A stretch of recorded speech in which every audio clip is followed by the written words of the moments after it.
Hello guys, welcome back. In today's video, I'm gonna show you how to see how many followers you have on Snapchat. So if you want to know that, you guys have, then this video is absolutely for you. So without wasting time, let's get started.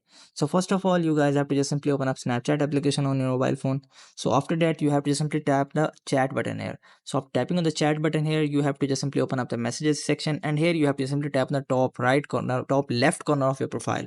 So after tapping on your profile, you guys can see your profile has been opened here. So what you have to do is just simply go to just scroll down and you have to just simply tap on my public profile.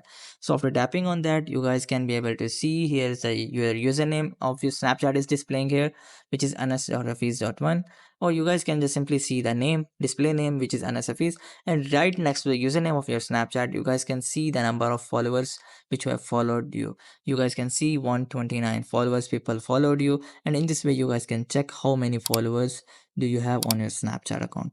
So I hope this methods find you well. Do like, share, subscribe. Thank you so much. Bye bye.